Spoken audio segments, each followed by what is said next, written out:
Buenos días, ¿cómo están? Por aquí nuevamente su profesor Jorge Zamora, profesor de Introducción al Derecho. Hoy vamos a conversar sobre dos temas. El tema número 6, denominado clasificación de la norma jurídica, y el tema número 7, el derecho y la moral. Este tema número 7 es una comparación entre el derecho y la moral, ¿ok? Empezamos ahora con el tema número 6, la clasificación de la norma jurídica. Aquí vamos a ver, son dos temas muy cortos, ¿ok? Los dos muy cortos, muy sencillos. Esperemos que el mensaje llegue con facilidad y ustedes allá en sus casas puedan entender, puedan analizar esta explicación que yo muy humildemente les puedo dar a ustedes, ¿ok? Vamos a empezar ahora con el tema número 6, la clasificación de la norma jurídica, ¿ok? Empezamos con una primera clasificación, que la primera clasificación es por el margen que deja al juez en su aplicación, ¿ok? La primera clasificación la denominamos por el margen que deja el juez en su aplicación. Esa primera clasificación se subdivide en dos, las normas rígidas y las normas flexibles, ¿ok? Las normas rígidas son aquellas que no permiten la intervención del intérprete para apreciar las circunstancias diversas del caso concreto. Es decir, que todos los elementos necesarios de la norma para su aplicación vienen determinados estrictamente por el legislador. ¿Qué quiere decir esto? Esta primera clasificación quiere decir, cuando hablamos de las normas rígidas por el margen que deja el juez en su aplicación, es que esa norma que fue creada por el legislador no admite ninguna interpretación, no admite una interpretación distinta a la que está establecida en la norma. O sea, lo que está establecido en la norma, el legislador lo dejó muy claro, tan claro que no admite una interpretación distinta. Por ejemplo, las normas de derecho penal. El que con intención le causó la muerte a otro tendrá la sanción o tendrá la sanción de prisión de tanto a tanto tiempo. Es tan simple, es tan clara la interpretación que no admite otra interpretación.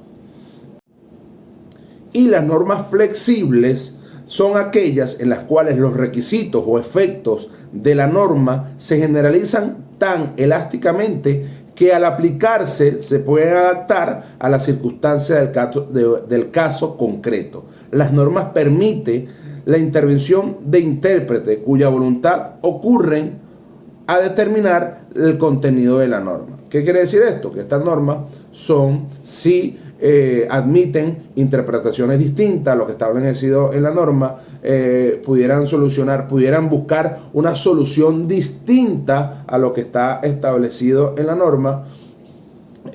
Por ejemplo, el artículo 1185, el que con intención, por negligencia o por imprudencia le causa un daño a otro, está en la obligación de repararlo. La norma dice que está en la obligación de repararlo. ¿Qué yo puedo interpretar de esa manera? Que yo tengo la obligación de reparar el daño. Si le choqué el carro a José, yo tengo que llevárselo a un mecánico o a un latonero para que se lo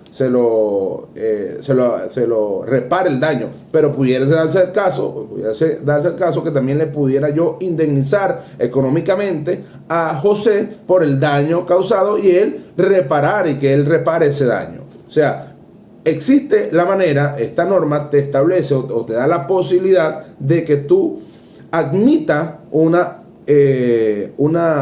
apliques de manera distinta, admite otra interpretación.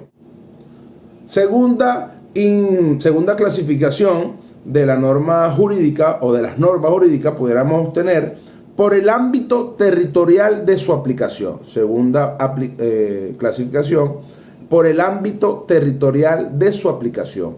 Estas clasificaciones se subdivide en las normas de derecho común o general, normas de derecho particular o local, y norma de derecho internacional. Es sumamente fácil esta clasificación.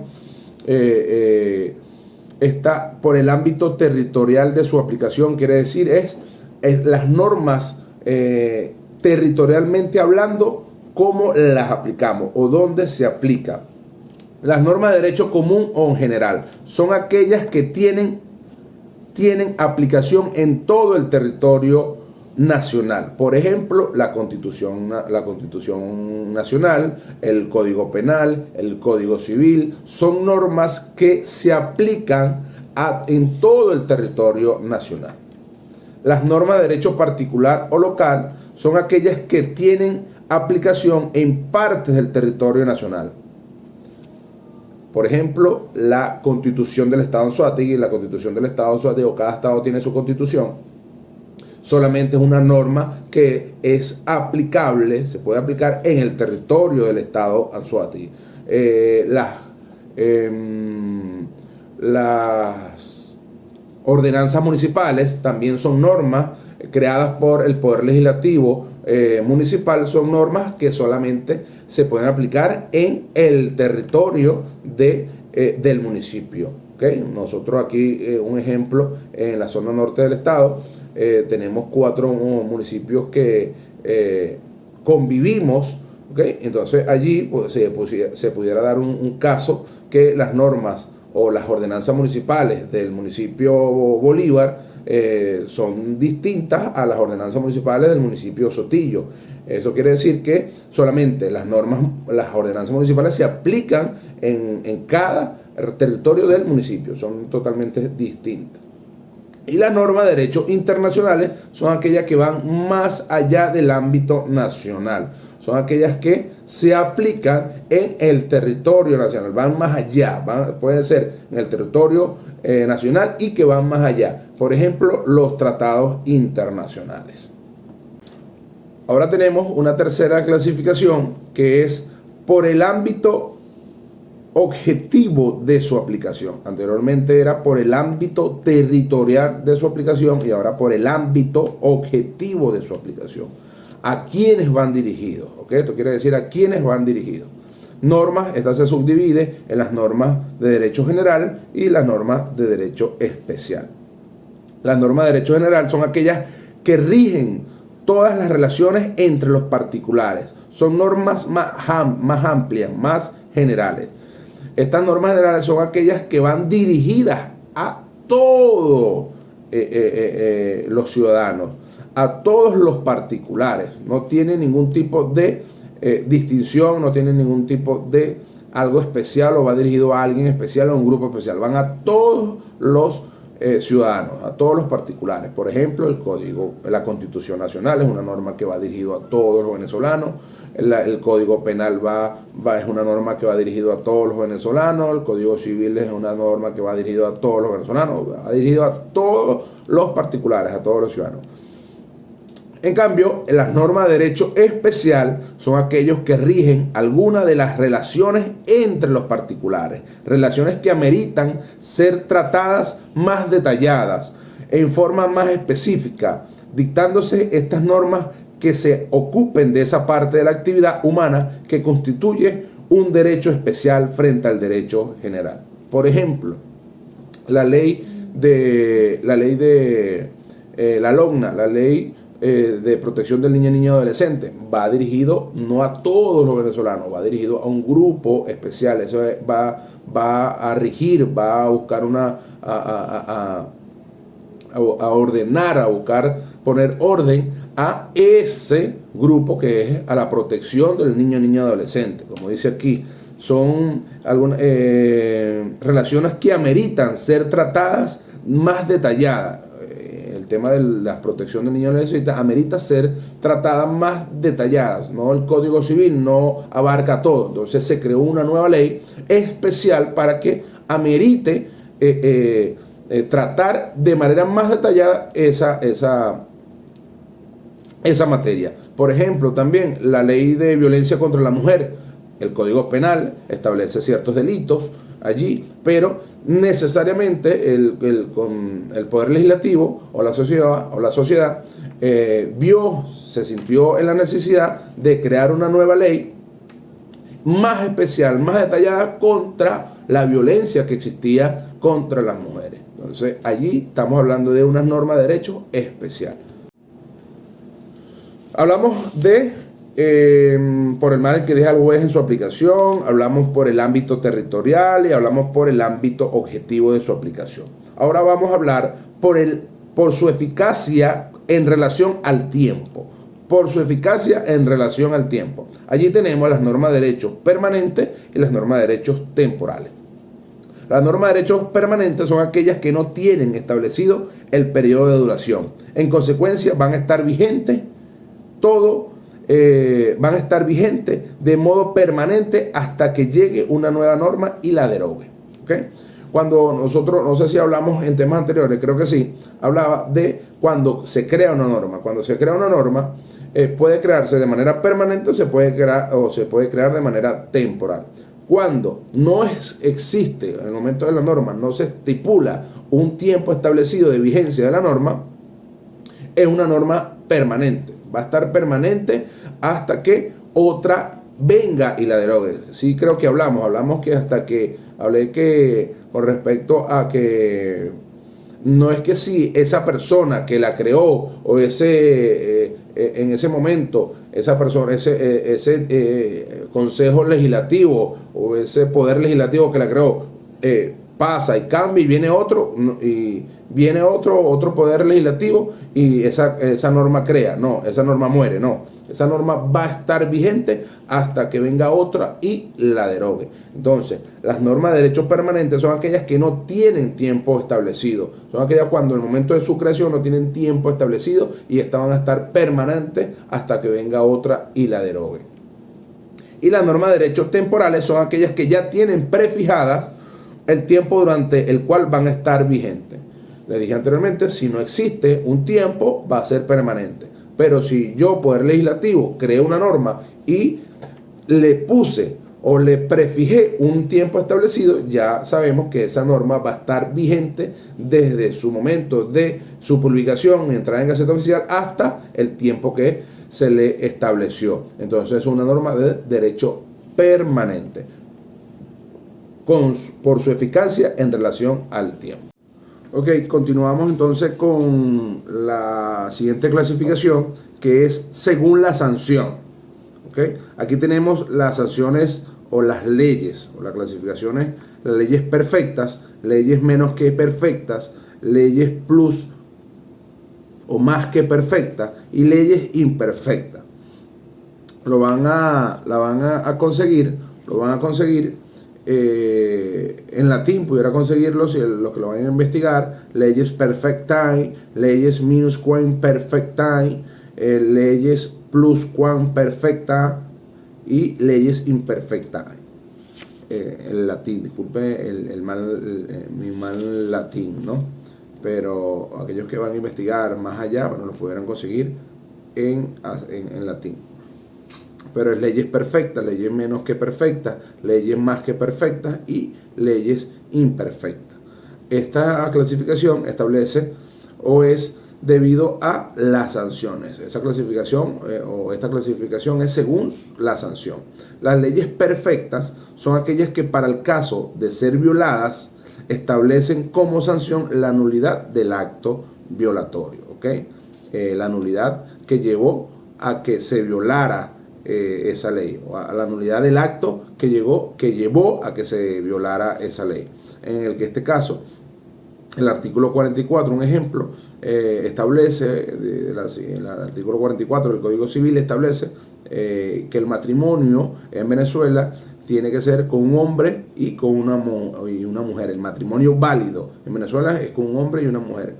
¿Qué quiere decir esto? Que si por X circunstancia llegase a violarse esa norma, se casan dos mujeres o dos hombres, la sanción es la nulidad del acto que llevó a la violación de esa ley. En este caso, la nulidad de ese matrimonio.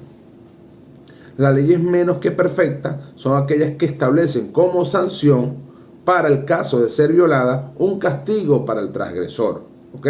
Pero no la anulación del acto violatorio, que produce sus efectos jurídicos normales, ¿ok? En este caso, son normas que al momento de ser violada no se anula el acto, no se anula todo lo contrario, produce sus efectos jurídicos normales, pero lleva un castigo a las personas que las transgredieron. El caso 53 del Código Civil, también podemos darse que ahí en el Código Civil, o el artículo 53, prohíbe el matrimonio entre sobrinos, entre tíos, entre una afinidad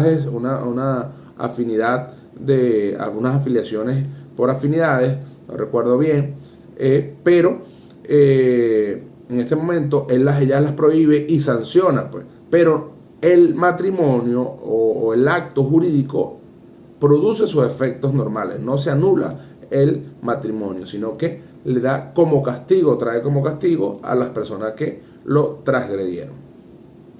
Las leyes pluscuamperfectas o más que perfectas son aquellas que establecen como sanción, además de la nulidad del acto violatorio, impone un castigo al transgresor. Esto quiere decir que, además de la nulidad del acto violatorio, también impone un castigo al transgresor. Estas son las leyes más que perfectas o pluscuamperfectas. Por ejemplo, el artículo 400 del Código Penal establece la bigamia, aquella persona que se ha casado 2 veces. En ese momento, la persona que contraiga matrimonio más de una vez, posterior a todas las ocasiones o todos los actos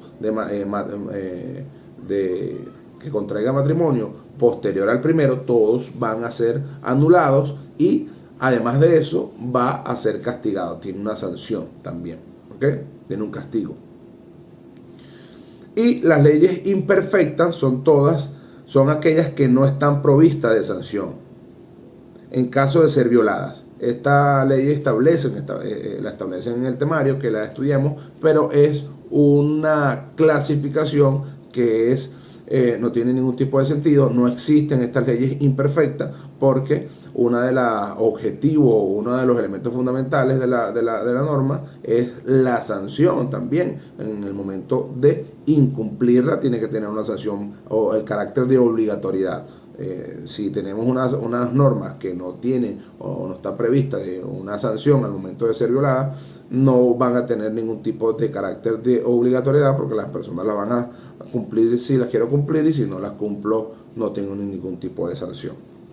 Entonces, en este tipo de leyes no existen, pero las estudiamos porque así nos establece el temario. Seguimos con la sexta clasificación, y nos dice por el ordenamiento jurídico a que pertenece. ¿Okay?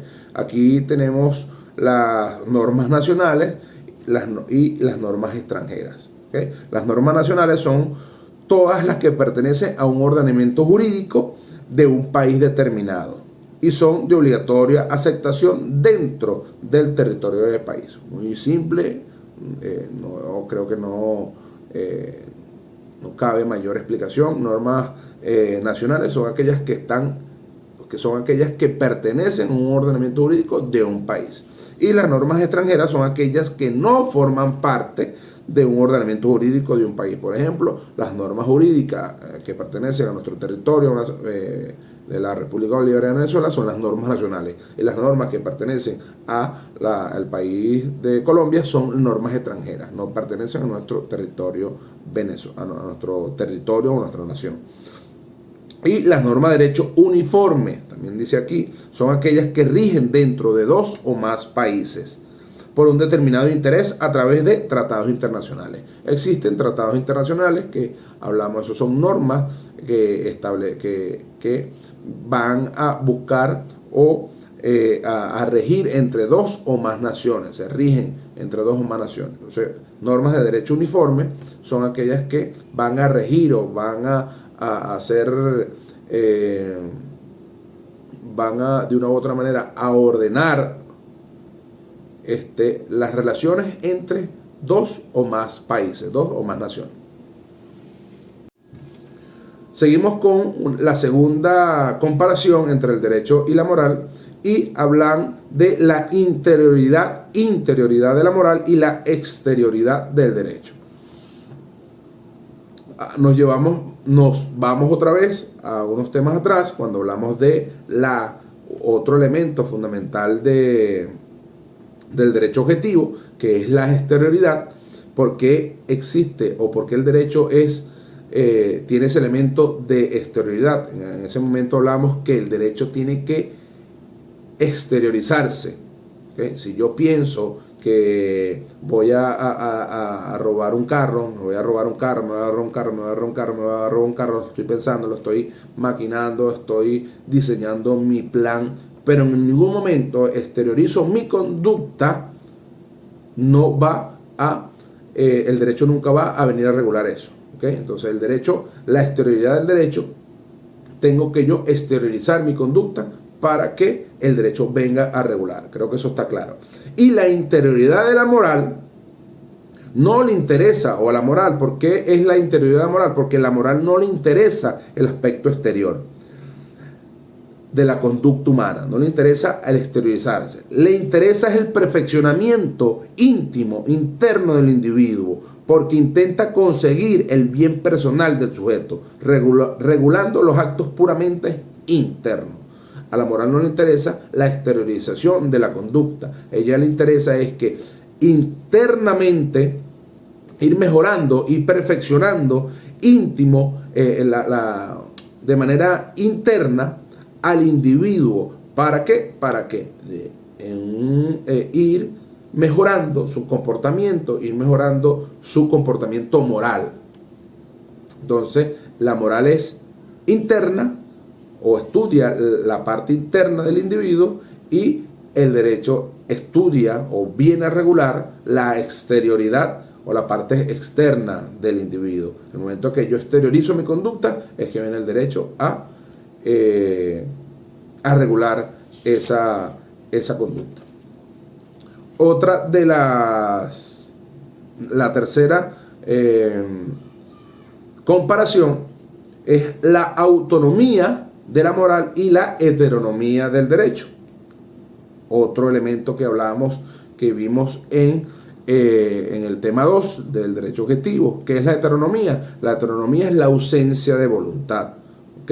En el momento, ¿por qué? Porque las normas de derecho, la norma jurídica, existe una ausencia de voluntad. Les decía en su momento, les decían que bueno, si eliminan por un día las sanciones de las leyes y permiten que alguien haga lo que quiera hacer sin tener ningún tipo de sanción, muchas de las personas van a hacer actos contrarios a los que están establecidos en la norma. ¿Por qué? Porque nosotros cumplimos las normas, no porque a lo mejor nos criaron de una manera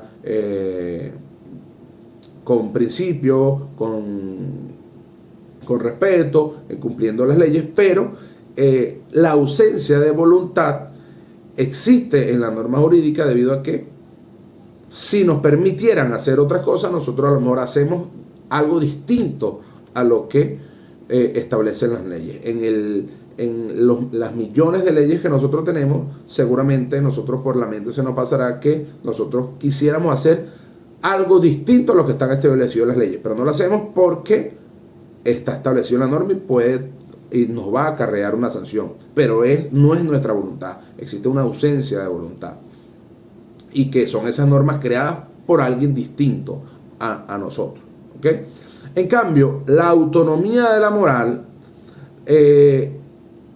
habla o quiere decir es que es una autolegislación. Yo soy el que me creo mis normas morales, yo soy el que me creo mi comportamiento moral.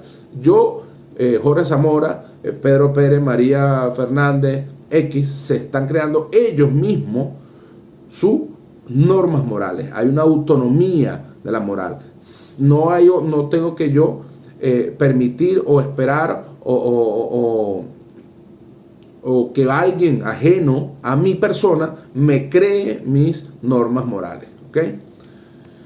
Y la cuarta clasificación o la cuarta comparación es la coercibilidad del derecho y la incoercibilidad de la moral. Coercibilidad del derecho y la incoercibilidad de la moral. Esto habla, otra clasificación del derecho en el momento de que lo estudiamos, otro elemento del derecho objetivo, que es la coercibilidad del derecho. El derecho es coercitivo, el derecho es de manera obligatorio. El derecho, si coercitivo es de crear coacción, de obligarte. Si no lo cumples como está establecido en la norma, vas a ser sancionado, vas a ser obligado a que lo cumplas, a que realices las acciones y que realices los actos como están establecidos en la norma. Y si no lo realizas como está establecido en la norma, vas a ser sancionado, vas a ser castigado. Entonces el derecho es coercitivo, te obliga, es de obligatorio cumplimiento. En cambio, en la incoercibilidad de la moral no existe esa obligatoriedad de que actúes de una cierta forma, de que cumplas un cierto comportamiento. Tú lo cumples porque así lo quieres cumplir. Y si llegase a incumplir una norma moral, un comportamiento distinto, un comportamiento que no contribuya con la moral y las buenas costumbres, no vas a tener ningún tipo de sanción. La sanción va a quedar es el remordimiento de conciencia, va a quedar es la pena, va a quedar es la vergüenza. Pero no existe no va a existir un comportamiento, una sanción a alguien, un organismo que te va a obligar que actúes de la siguiente forma, que debes comportarte de esta manera, en una manera determinada. No. Entonces, esa es la diferencia entre la coercibilidad del derecho y la incoercibilidad de la moral. Aquí dice aquí, no hay coacción, el incumplimiento de la norma moral, el incumplimiento de las normas morales provoca sanción de tipo subjetivas, internas, como el remordimiento, y su magnitud va a depender de las condiciones íntimas del sujeto transgresor. O sea, no hay una sanción como lo establecido en el derecho,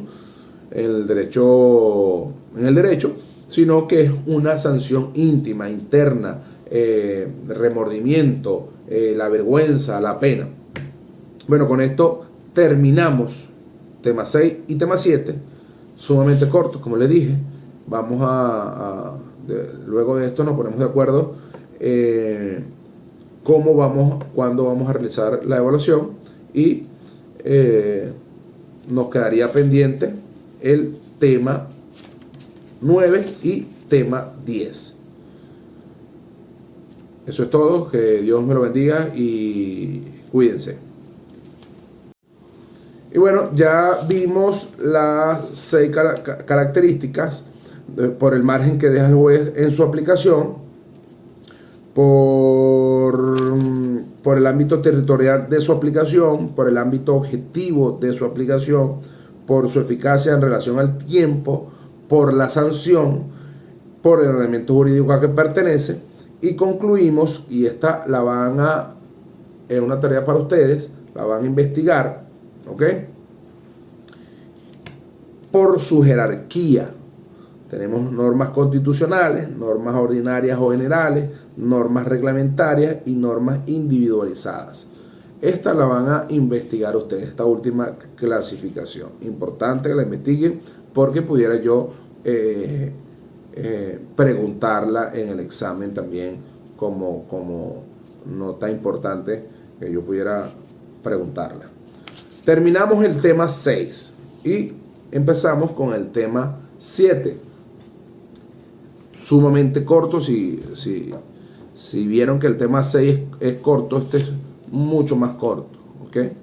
El tema 7 lo denominamos como el derecho y la moral, o se denomina el derecho y la moral, debido a que es una comparación entre la moral y el derecho. Ya venimos hablando 6 temas de todo lo que es el derecho, de qué es la norma jurídica, del derecho objetivo. Hablamos 6 temas completos del derecho. Este tema 7 hablamos de la moral y del derecho. ¿Ok? ¿Qué es la moral? Es un conjunto de costumbres, un conjunto de normas que se consideran buenas para dirigir el comportamiento de la persona en una comunidad. Para dirigir o juzgar, perdón. Es un conjunto de normas que se consideran buenas para dirigir o juzgar el comportamiento de una persona en una comunidad. ¿Qué es la moral? La moral son un conjunto de normas que nosotros mismos nos creamos, las creamos nosotros mismos para poder dirigir o juzgar el comportamiento de una persona. ¿Ok? Entonces, ya sabemos, y el derecho, ¿qué es el derecho? Un conjunto de normas que no las creamos nosotros mismos, la crea un organismo competente. ¿Para qué? Para ordenar, para llevar en feliz términos las relaciones entre los particulares, entre los ciudadanos. Entonces, vamos a hablar ahora de cuatro diferencias o cuatro comparaciones entre el derecho y la moral. La primera clasificación es la unilateralidad de la moral y la bilateralidad del derecho. Unilateralidad de la moral y la bilateralidad del derecho. Cuando hablamos de la bilateralidad del derecho, ya nos vamos a unos temas atrás y hablamos de que la bilateralidad es uno de los elementos del derecho objetivo. Y hablábamos en ese momento que ¿por qué el derecho objetivo es bilateral? Es bilateral, ¿por qué? Porque la norma jurídica te concede derecho y al mismo tiempo te impone un deber. ¿Ok? El derecho objetivo o el derecho o la norma la norma de derecho te concede un deber, te concede un derecho y te impone un deber al mismo tiempo. La unilateralidad de la moral es si yo llego a violar una norma moral, no me obliga a mí a que yo cumpla con un deber. No existe, la moral es unilateral porque solamente existe el compromiso personal mío que yo si la quiero hacer, lo hago, y si no lo quiero hacer, no lo hago, para que lo entienda un poco mejor. La unilateralidad de las normas morales consiste en que frente al sujeto a quien obliga, no hay otra persona autorizada para exigir el cumplimiento de sus deberes. Yo, Jorge Zamora, llego a incumplir una norma moral, no hay otra persona que me exija a mí que yo cumpla con un compromiso o con un comportamiento determinado. En cambio, la bilateralidad del derecho, sí, en el momento de que yo viole una norma de derecho, una norma jurídica, hay otra persona que yo le estoy, al violar esa norma, yo le estoy causando un perjuicio a otra persona. Y esa otra persona sí me va a poder exigir a mí el cumplimiento de mi obligación. El momento de que la norma jurídica, al mismo momento, te concede un derecho y al mismo momento te impone un deber. El artículo o el ejemplo que siempre ponemos, el artículo 1185 del Código Civil, al momento de que yo le cause un daño a otro, ya estoy violando la norma, causarle el daño a una persona, un daño material, estamos hablando, le causa un daño a otro. En ese momento, a esa persona que le causó un daño, la norma jurídica le está imponiendo o le está dando, no imponiendo, un derecho, el derecho de exigir el cumplimiento de que se le repare el daño. Y en ese mismo momento a mí se me está imponiendo un deber, una obligación de que yo tengo que reparar el daño. En cambio, la moral no. En la moral, el momento de que yo viole una norma moral de alguien, porque a lo mejor para lo que él es moralmente bueno, a lo mejor para mí, o moralmente malo, para mí no es inmoral, y yo estoy causando con mi comportamiento, le estoy causando un perjuicio a su moral, yo no estoy obligado, en ningún momento estoy obligado a repararle o a que yo cambie mi forma de ser, que yo cambie mi comportamiento, porque la moral es unilateral.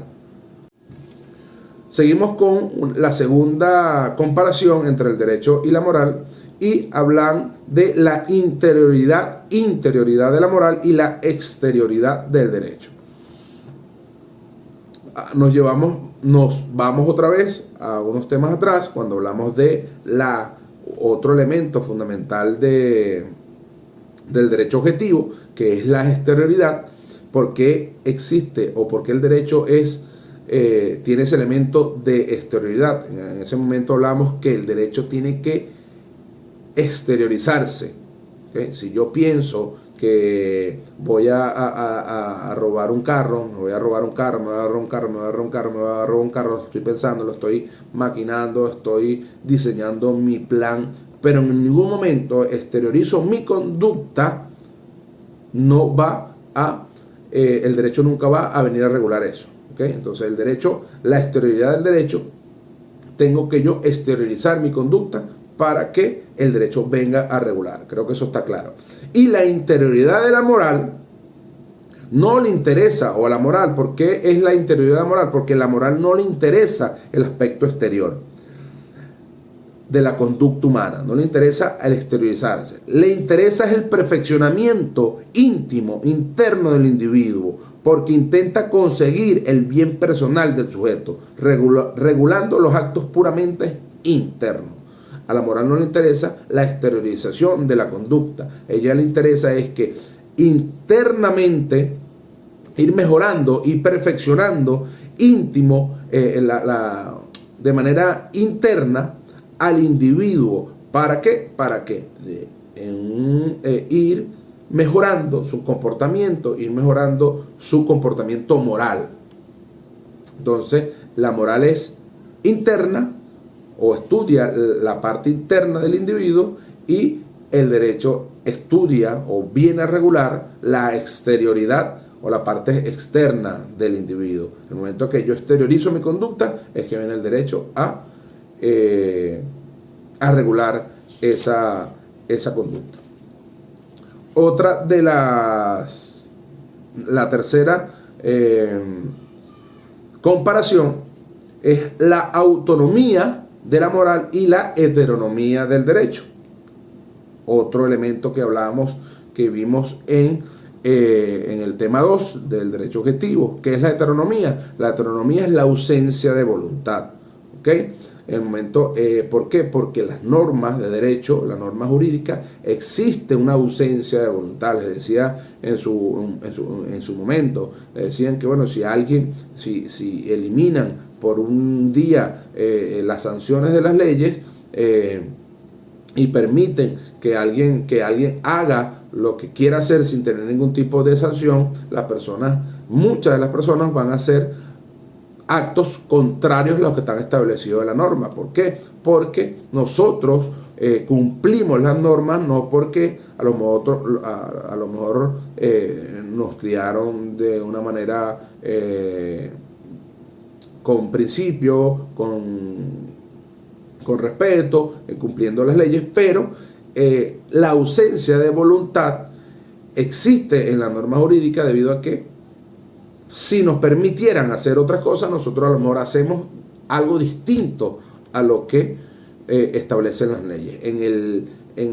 Las millones de leyes que nosotros tenemos, seguramente nosotros por la mente se nos pasará que nosotros quisiéramos hacer algo distinto a lo que están establecidos en las leyes, pero no lo hacemos porque está establecido en la norma y nos va a acarrear una sanción, pero no es nuestra voluntad, existe una ausencia de voluntad, y que son esas normas creadas por alguien distinto a nosotros.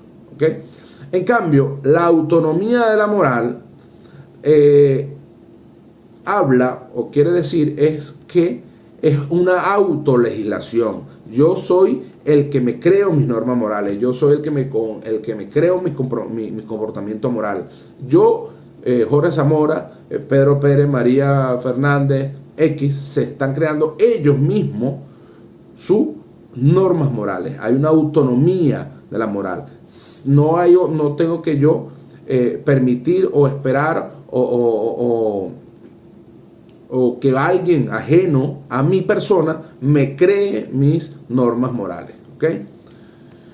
Y la cuarta clasificación o la cuarta comparación es la coercibilidad del derecho y la incoercibilidad de la moral. Coercibilidad del derecho y la incoercibilidad de la moral. Esto habla otra clasificación del derecho en el momento de que lo estudiamos, otro elemento del derecho objetivo, que es la coercibilidad del derecho. El derecho es coercitivo, el derecho es de manera obligatorio. El derecho, si coercitivo es de crear coacción, de obligarte. Si no lo cumples como está establecido en la norma, vas a ser sancionado, vas a ser obligado a que lo cumplas, a que realices las acciones y que realices los actos como están establecidos en la norma. Y si no lo realizas como está establecido en la norma, vas a ser sancionado, vas a ser castigado. Entonces el derecho es coercitivo, te obliga, es de obligatorio cumplimiento. En cambio, en la incoercibilidad de la moral no existe esa obligatoriedad de que actúes de una cierta forma, de que cumplas un cierto comportamiento. Tú lo cumples porque así lo quieres cumplir. Y si llegase a incumplir una norma moral, un comportamiento distinto, un comportamiento que no contribuya con la moral y las buenas costumbres, no vas a tener ningún tipo de sanción. La sanción va a quedar es el remordimiento de conciencia, va a quedar es la pena, va a quedar es la vergüenza.